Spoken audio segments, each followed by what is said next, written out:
Al atardecer de un tibio día de verano, Klausner salió rápidamente de su casa y, por el pasillo lateral que la circundaba, fue hacia el jardín del fondo, dirigiéndose a un cobertizo de madera.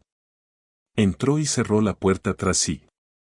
La cabaña estaba formada por una sola habitación sin pintar. Contra una de las paredes, a la izquierda, había una larga mesa de trabajo y sobre la misma, entre un amasijo de cables, baterías y pequeñas herramientas de precisión, se hallaba una caja negra, de casi 1 metro de largo, parecida al ataúd de un niño. Klausner se acercó a la caja, que tenía la cubierta levantada, e inclinándose empezó a estudiarla, hurgando entre una masa de cables de colores diferentes y tubos plateados. Levantó una hoja de papel que tenía a su lado y la revisó cuidadosamente, miró de nuevo el interior de la caja y deslizó los dedos por encima de los cables, tirando suavemente de ellos para probar las conexiones. Miraba de vez en cuando el papel y volvía de nuevo a la caja para comprobar cada cable. Así transcurrió 1 hora. Hizo girar entonces 3 botones que había en la parte delantera de la caja, observando al mismo tiempo el mecanismo del interior. Mientras lo hacía, hablaba en voz baja consigo mismo, moviendo la cabeza, sonriendo a veces, agitando las manos. Los dedos, en continuo movimiento, recorrían ágiles el interior de la caja. Cuando algo era delicado o difícil, su boca adquiría las más curiosas y retorcidas formas, y murmuraba. Sí, sí. Ahora la otra. Sí, sí. Pero, ¿está bien puesto? Es. ¿Dónde está mi diagrama? Ah, sí. Claro que sí. Sí, sí, correcto. Ahora, bien, bien. Sí, sí, sí, sí. Su concentración era intensa, sus movimientos rápidos. Trabajaba con un cierto deje de urgencia, de intensidad y excitación contenidas. De pronto oyó ruido de pasos sobre la grava del sendero, se enderezó y se volvió velozmente hacia la puerta que se abría en aquel momento para dar paso a un hombre alto. Era Scott. Simplemente Scott, su médico. Bien, bien, comentó al entrar, con que es aquí donde pasa oculto las veladas. Hola, Scott, saludó Klausner. Pasaba por aquí y he decidido entrar para ver cómo sigue. No encontré a nadie en la casa, y he llegado hasta aquí. ¿Cómo está su garganta? Bien, muy bien. Ya que estoy aquí, le echaré un vistazo. No se moleste, yo estoy bien, estoy perfectamente. El doctor empezó a percibir cierta tensión en el lugar. Miró la caja negra y después observó al hombre. Lleva puesto el sombrero. Oh, es verdad. Klausner se lo quitó y lo dejó sobre la mesa. El doctor se acercó más, inclinándose para mirar el interior de la caja. ¿Qué es? Dijo. ¿Una radio? No, un pequeño experimento. Parece muy complicado. Lo es, Klausner parecía tenso y distraído. ¿De qué se trata? Preguntó el doctor. Es un artefacto bastante impresionante, ¿no le parece? Es tan solo una idea. Sí. Tiene que ver con el sonido, esto es todo. En el nombre del cielo. ¿No tiene ya suficiente durante todo el día con su trabajo? Me gusta el sonido. No lo dudo. El doctor fue hacia la puerta, se volvió y dijo. Bien, no lo entretendré más. Me alegro de que su garganta ya no le cause molestias. No salió, se quedó allí mirando la caja, intrigado por la complejidad de su interior, curioso por descubrir lo que se proponía su extraño paciente. ¿Para qué sirve? Preguntó. Me ha intrigado usted. Klausner miró la caja y después al doctor. Se enderezó y empezó a rascarse el lóbulo de la oreja derecha. Hubo una pausa. El doctor, de pie junto a la puerta, aguardaba sonriente. Bien, si le interesa se lo diré. Se produjo una nueva pausa y el doctor se dio cuenta de que Klausner no sabía cómo empezar. Empezó a mover los pies, a estirarse el lóbulo de la oreja mirando al suelo. Lentamente, explicó. Bueno, el caso es, en realidad se trata de una teoría muy simple. El oído humano, usted sabe que no puede oírlo todo, hay sonidos que son tan bajos o tan altos que no pueden ser captados por nosotros. Sí, asintió el doctor, lo sé.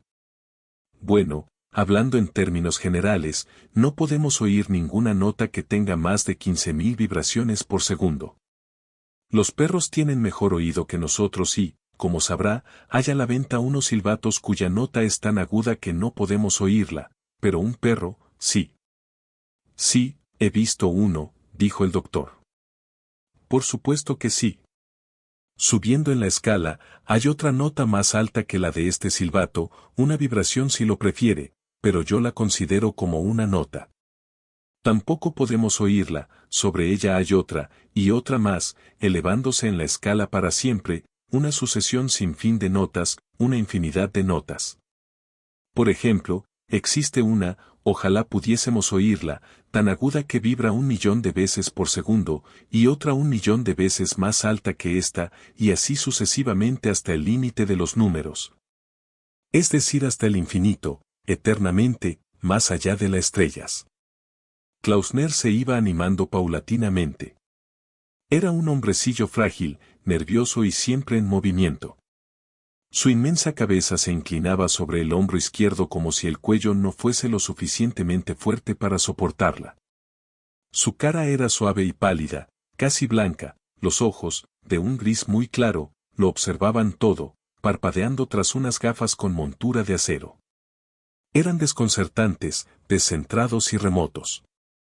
Era un hombrecillo frágil, nervioso, siempre en movimiento, minúsculo, soñador y distraído. Y ahora, el doctor, mirando aquella extraña cara pálida y aquellos ojos grises, pensó que, en cierto modo, en aquella diminuta persona había una calidad de lejanía, de inmensidad, de distancia inconmensurable. Como si la mente estuviese muy lejos del cuerpo. El doctor esperó a que continuase, Klausner suspiró y unió las manos con fuerza. Creo, prosiguió ya más calmadamente, que a nuestro alrededor existe un mundo de sonidos que no podemos oír. Es posible que allí arriba, en las elevadas regiones inaudibles, se esté creando una excitante música nueva, con armonías sutiles y violentas y agudas discordancias. Una música tan poderosa que nos volvería locos si nuestros oídos estuviesen sintonizados para captar su sonido. Allí puede haber algo, por lo que sabemos, puede haberlo. Sí, admitió el doctor, pero no es muy probable. ¿Por qué no? ¿Por qué no? Klausner señaló una mosca posada sobre un pequeño rollo de alambre de cobre que había sobre la mesa. ¿Ve aquella mosca? ¿Qué clase de ruido produce ahora? Ninguno, que podamos oír. Pero tal vez esté silbando en una nota muy aguda, ladrando, graznando o bien cantando una canción. Tiene boca, ¿verdad? Tiene garganta. El doctor miró al insecto y sonrió. Aún estaba junto a la puerta, con la mano en la manija. Vaya, dijo. Así que esto es lo que pretende averiguar. Hace algún tiempo creé un sencillo instrumento que me probó la existencia de una serie de sonidos inaudibles. Muchas veces me he sentado y he observado la aguja de mi aparato grabando la presencia de vibraciones sonoras en el aire sin que yo pueda oírlas. Quiero oír esos sonidos, quiero saber de dónde proceden o qué los produce. ¿Y esa máquina sobre la mesa se lo permitirá? Puede que sí, pero, ¿cómo saberlo? Hasta ahora no he tenido suerte, pero hice algunos cambios y esta noche pienso probarla de nuevo. Esta máquina, exclamó Klausner tocándola con ambas manos, tiene la misión de captar vibraciones sonoras demasiado agudas para poder ser oídas por los humanos, y llevarlas a la escala de tonos audibles. La he sintonizado casi como una radio. ¿Qué quiere decir? No es complicado. Digamos que deseo oír el chillido de un murciélago. Es un sonido muy agudo, unas 30.000 vibraciones por segundo. La mayoría de nosotros no podemos captarlo. Pero, si hubiese un murciélago revoloteando alrededor de este cuarto y yo sintonizase mi máquina a 30.000, oiría el chillido con claridad. Podría oír la nota correcta, fa sostenido mayor, si bemol, la que fuese. Pero en un tono mucho más bajo, ¿comprende? El doctor miró la larga caja negra en forma de ataúd. ¿Y la probará esta noche? Sí. Bien, le deseo suerte, miró su reloj. Dios mío. Debo irme volando. Adiós y gracias por contármelo. Ya volveré en otro momento para que me diga el resultado. El doctor salió cerrando la puerta tras sí. Klausner siguió trabajando durante un rato con los cables de la caja negra, después levantó la cabeza y con un susurro bajo y excitado, dijo: Ahora a probarlo de nuevo, esta vez hay que sacarla al jardín, después, quizá, la recepción será más clara, si la levanto un poco ahora, cuidadosamente. Dios mío, cómo pesa. Llevó la caja hasta la puerta y se dio cuenta de que no podría abrir sin dejarla. La depositó de nuevo sobre la mesa, abrió la puerta y después, trabajosamente, la llevó al jardín, colocándola con sumo cuidado en una pequeña mesa de madera que había sobre el césped. Volvió al cobertizo para tomar unos auriculares, los conectó a la máquina y se los puso sobre los oídos. Los movimientos de sus manos eran veloces y precisos. Estaba excitado y respiraba rápida y pesadamente por la boca. Siguió hablando consigo mismo con pequeñas palabras reconfortantes y animosas, como si tuviese algún temor de que la máquina no funcionase o de lo que podía suceder en caso de hacerlo. Permaneció en el jardín, junto a la mesa de madera, tan pálido, diminuto y delgado que parecía un niño prematuramente envejecido, tísico y con gafas. El sol se había puesto, no hacía viento y el silencio era absoluto. Desde su posición podía ver, al otro lado del muro que separaba su jardín del de la casa vecina, una mujer que caminaba con una cesta llena de flores colgada del brazo. La miró un rato sin pensar en ella en absoluto. Después se volvió hacia la caja que reposaba sobre la mesa y presionó un botón de la parte delantera. Puso la mano izquierda sobre el control de volumen y la derecha sobre el botón que hacía correr la aguja por el disco central, parecido al de longitudes de onda de una radio. El disco estaba graduado con muchos números en series de bandas, empezando con el 15.000 y subiendo hasta 1.000.000. Se inclinó sobre la máquina, la cabeza torcida hacia un lado en una tensa actitud de escucha. Su mano derecha empezó a hacer girar el botón, la aguja recorría lentamente el disco, tan lentamente que casi no la veía moverse. A través de los auriculares pudo oír un débil y espasmódico chasquido. Bajo este sonido, oyó un zumbido distante producido por la misma máquina, pero esto era todo. Mientras escuchaba, tuvo conciencia de una curiosa sensación, sintió como si sus orejas se fuesen alejando de la cabeza y que cada apéndice estaba conectado a la misma por un delgado cable, rígido como un tentáculo, que se iba alargando y elevándose hacia una zona secreta y prohibida, una peligrosa región ultrasónica donde los oídos jamás habían penetrado y no tenían derecho a entrar. La pequeña aguja se deslizaba lentamente por el disco y de pronto oyó un grito, un impresionante grito agudo, se sobresaltó y se agarró con fuerza a la mesa. Miró a su alrededor como si esperase ver a la persona que había gritado. No había nadie a la vista excepto la vecina en el jardín y ella no lo había hecho. Estaba inclinada cortando rosas amarillas y poniéndolas en su cesta. Lo oyó de nuevo, un grito sin voz, inhumano, agudo y corto, claro y helado. La nota poseía en sí una calidad metálica menor como nunca había escuchado. Klausner miró a su alrededor buscando instintivamente la causa de aquel ruido. La vecina era el único ser vivo a la vista. La vio inclinarse, apoderarse del tallo de una rosa con los dedos de una mano y cortarlo con unas tijeras. Oyó nuevamente el grito. Llegó en el preciso instante en que el tallo de la rosa era cortado. La mujer se enderezó, guardó la tijera podadora en la canasta, al lado de las rosas y dio la vuelta para marcharse. «Señora Saunders», gritó Klausner, la voz temblorosa por la excitación. señora Saunders. Mirando a su alrededor, la mujer vio a su vecino parado sobre el césped, una persona pequeña y fantástica con un par de auriculares en la cabeza, haciéndole señas con el brazo y llamándola con voz tan aguda y potente que la alarmó. «Corte otra. Por favor, corte otra enseguida». Ella se le quedó mirando. «Pero, señor Klausner», preguntó, «¿qué le ocurre? Por favor, haga lo que le pido. Corte otra rosa». La señora Saunders siempre había pensado que su vecino era un personaje un tanto especial.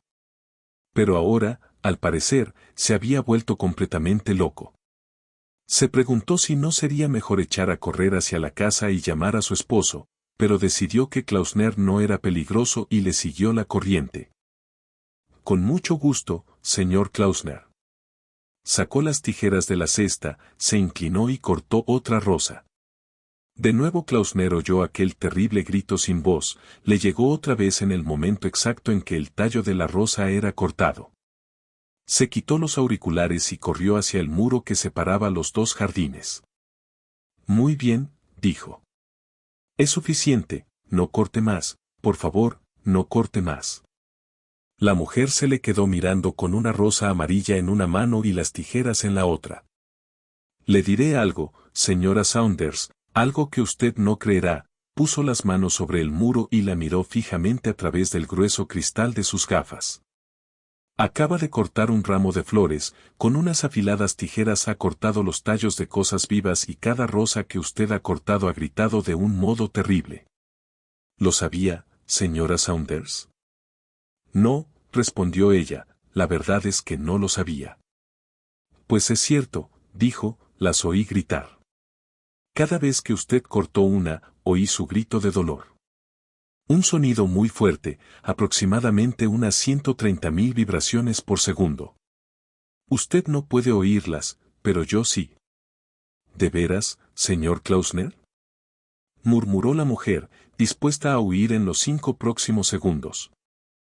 «Quizá objete usted que un rosal no tiene sistema nervioso con el que sentir, ni garganta con la que gritar, y tendrá toda la razón. No dispone de ellos, por lo menos semejantes a los nuestros». Pero, se inclinó más sobre el muro y habló en un fiero susurro, «como sabe, señora Saunders, que un rosal no siente el mismo dolor cuando alguien corta su tallo en dos que usted sentiría si alguien le cortase la muñeca con una tijera de podar». «¿Cómo lo sabe? Es un ser vivo, ¿verdad?» «Sí, señor Klausner, sí. Buenas noches». Dio media vuelta y corrió velozmente hacia el interior de su casa. Klausner volvió a la mesa, se puso los auriculares y se quedó un rato escuchando. Aún se oía el suave chasquido y el zumbido de la máquina, pero nada más. Se inclinó y arrancó una pequeña margarita. La cogió entre el pulgar y el índice y suavemente la fue doblando en todas las direcciones hasta que el tallo se partió. Desde el momento en que empezó a tirar de ella hasta la rotura del tallo, pudo oír, muy claramente a través de los auriculares, un suave y agudo quejido, curiosamente inanimado. Repitió el mismo proceso con otra margarita. Escuchó nuevamente el grito, pero ahora ya no estaba seguro de que expresase dolor. No, no era dolor, era sorpresa. ¿O no lo era? No expresaba en realidad ninguno de los sentimientos o emociones conocidos por los seres humanos. Era un grito neutro, sin emoción, que no expresaba nada. Con las rosas había sido lo mismo, se equivocó al llamarlo un grito de dolor.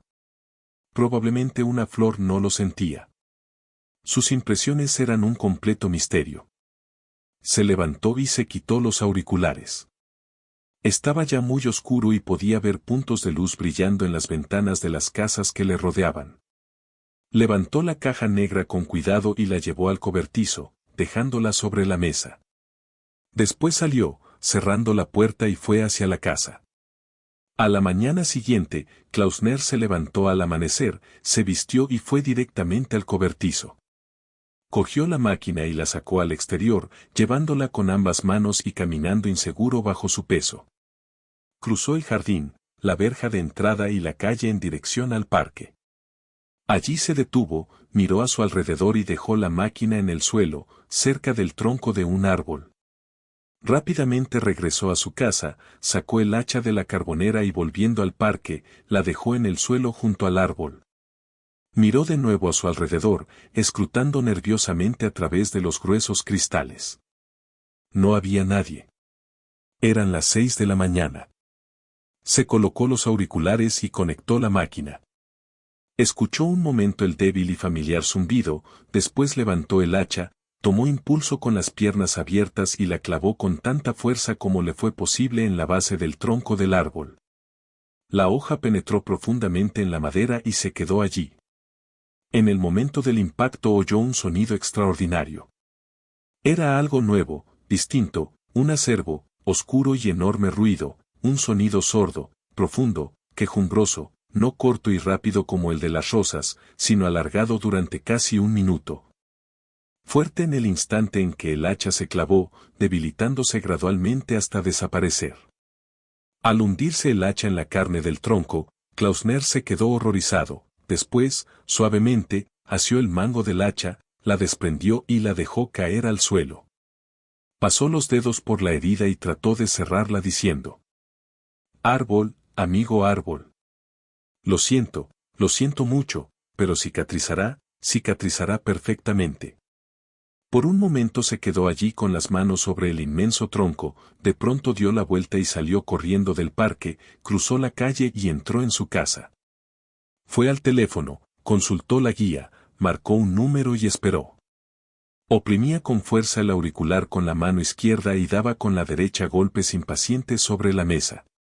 Oyó el zumbido del teléfono y después su chasquido al ser alzado el auricular en el otro extremo del hilo. La voz soñolienta de un hombre dijo: «Diga».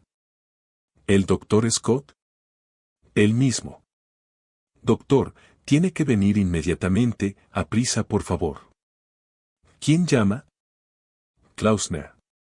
«¿Recuerda lo que le conté ayer por la tarde acerca de mis experimentos con el sonido y cómo esperé que podría?» «Sí, claro, pero ¿qué ocurre?» «¿Está usted enfermo?» «No, no lo estoy, pero...». «Son las 6:30 de la mañana y me llama sin estar enfermo». «Por favor venga enseguida, quiero que alguien más lo oiga». «Me estoy volviendo loco. No puedo creerlo». El doctor captó en la voz del hombre la nota frenética y casi histérica que acostumbraba a oír en las voces de la gente que le llamaba para decir: «Ha ocurrido un accidente, venga enseguida». Dijo lentamente: «¿Quiere que me levante y venga inmediatamente?» «Sí, enseguida, por favor». «Está bien, ahora vengo». Klausner se sentó junto al teléfono y esperó. Trató de recordar el grito del árbol, pero no lo logró. Pudo recordar únicamente que había sido enorme y espantable y que le había hecho sentirse enfermo de horror. Trató de imaginar el sonido que produciría un humano anclado en tierra si alguien le enterraba deliberadamente una pequeña hoja puntiaguda en una pierna, de tal modo que cortase profundamente y quedara clavada. ¿El mismo ruido quizá? No, muy distinto.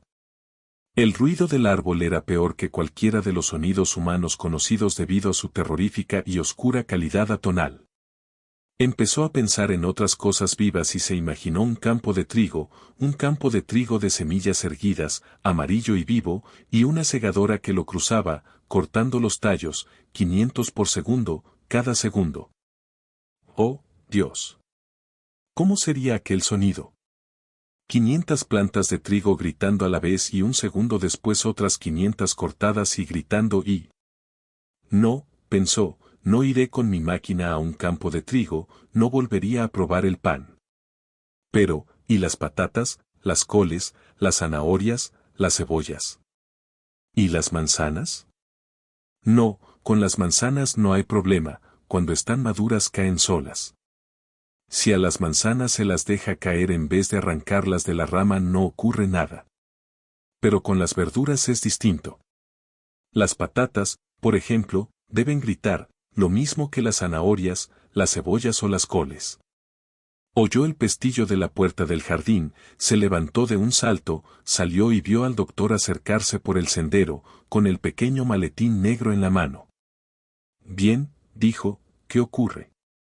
Venga conmigo, doctor, quiero que lo oiga. Le llamé a usted por ser el único a quien se lo he contado. Está al otro lado de la calle, en el parque. ¿Quiere venir? El doctor lo miró, parecía más calmado. No había signo de locura o de histeria, estaba únicamente excitado. Cruzaron la calle, penetraron en el parque y Klausner le acompañó hasta el pie de la gran haya donde había dejado la caja negra de la máquina y el hacha. ¿Para qué la ha traído aquí?, preguntó el doctor. Necesitaba un árbol y en el jardín no los hay. ¿Y el hacha? Ya lo verá usted. Ahora, por favor, póngase los auriculares y escuche con atención. Luego explíqueme claramente lo que haya oído. Quiero estar seguro. El doctor sonrió y se puso los auriculares. Klausner se inclinó y encendió con un gesto el interruptor del tablero de la máquina, después asió el hacha y tomó impulso con las piernas abiertas, dispuesto a golpear. Se detuvo y le dijo al doctor: ¿puede oír algo? ¿Si puedo qué? Oír algo. Un zumbido.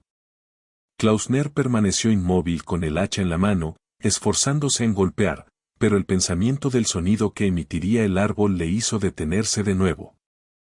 ¿Qué espera?, dijo el doctor. Nada, contestó Klausner.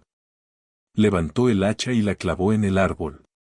Antes de hacerlo, le pareció sentir, podría jurar haber notado un movimiento en el suelo, justo donde se hallaba. Sintió un ligero temblor en la tierra bajo sus pies como si las raíces del árbol estuviesen en movimiento bajo la superficie. Pero era demasiado tarde para corregir el impulso y la hoja golpeó al árbol y se hundió profundamente en la madera. En aquel momento, en lo alto, sobre sus cabezas, el chasquido de la madera al astillarse y el sonido susurrante de las hojas al rozar entre sí les hizo mirar hacia arriba. Cuidado. Corra, hombre, corra. Aprisa. Gritó el doctor. Se había arrancado los auriculares y se alejaba velozmente, pero Klausner se quedó allí fascinado, mirando la gran rama, de casi 2 metros de largo, que se inclinaba lentamente, partiéndose por su punto más grueso, donde se unía al tronco del árbol. La rama se vino abajo con un crujido y Klausner saltó hacia un lado en el momento preciso en que aquella llegaba al suelo, cayendo sobre la máquina, haciéndola pedazos. ¡Cielos!, gritó el doctor. Esta vez sí que la tuvo cerca, creí que le caía encima. Klausner miraba el árbol. Su gran cabeza inclinada hacia un lado y una expresión tensa y horrorizada en su cara pálida. Lentamente fue hacia el tronco y arrancó el hacha con suavidad. ¿Lo oyó?, dijo con voz casi inaudible volviéndose hacia el doctor. Este, que aún estaba sin aliento por la carrera y el sobresalto, preguntó: ¿qué cosa? Por los auriculares. ¿Oyó usted algo cuando el hacha golpeó? El doctor empezó a rascarse la nuca. Pues, dijo, de hecho, se cayó y frunció ligeramente el labio superior. No, no estoy seguro, no puedo estar seguro. No creo que llevase puestos los auriculares más de un segundo después que usted clavó el hacha. Sí, pero ¿qué oyó usted?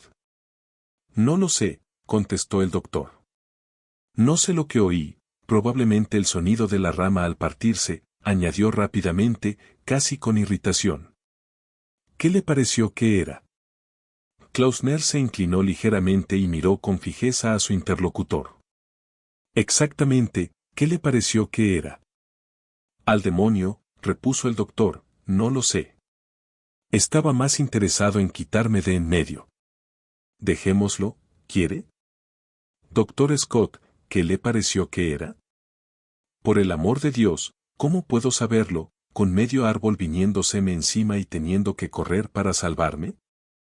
El doctor parecía nervioso y Klausner se daba cuenta de ello. Se quedó muy quieto mirándolo fijamente y durante casi medio minuto no dijo nada. El otro movió los pies e hizo un gesto como para irse.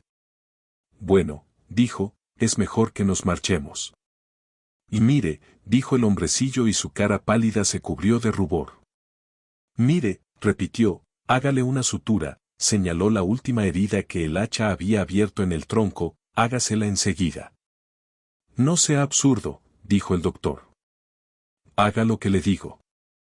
Una sutura. Klausner sostenía apretadamente el hacha y hablaba en una voz baja, de tono extraño, casi amenazador. No sea absurdo, cortó el doctor, no puedo hacer suturas en la madera. Vamos, será mejor que nos vayamos. ¿No se pueden hacer suturas en la madera? No, claro que no. ¿Trae yodo en el maletín? Sí, ¿por qué? Pinte el corte con yodo.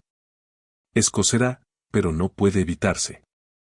Vamos, dijo el doctor y de nuevo trató de marcharse, no seamos ridículos. Volvamos a su casa y pinte el corte con yodo. El doctor dudó. Vio que las manos de Klausner sostenían tensas el mango del hacha. Pensó que su única alternativa era irse a todo correr, pero no iba a hacer una cosa semejante. Está bien, dijo, lo pintaré con yodo. Fue a recoger su maletín negro que estaba en el suelo a unos 10 metros, lo abrió y sacó la botella de yodo y un poco de algodón. Fue hacia el tronco, destapó la botella y empapó el algodón con el líquido. Se inclinó y empezó a pintar la herida. Miraba de reojo a Klausner que estaba quieto, con el hacha en la mano, observándole. Asegúrese de que penetre bien. Sí, asintió el doctor. Ahora pinte la otra herida, la que está encima. El doctor hizo lo que se le decía. Bueno, dijo, ya está, se levantó y examinó gravemente su obra. Esto le irá bien. Klausner se acercó y examinó detenidamente las dos heridas. Sí, dijo asintiendo despacio con la enorme cabeza, sí, quedará bien, dio un paso atrás. ¿Vendrá mañana a darle una ojeada? Oh, sí, dijo el doctor, claro. ¿Y les pondrá más yodo? Si es necesario, sí. Gracias, doctor, dijo Klausner. Bajó de nuevo la cabeza, dejó caer el hacha y de pronto, sonrió. Era una sonrisa extraña y excitada. Con rapidez el doctor fue hacia él y le tomó gentilmente por el brazo diciendo: Vamos, marchémonos ya. Y se encontraron los dos caminando en silencio, apresurándose por el parque, cruzando la calle de regreso a casa.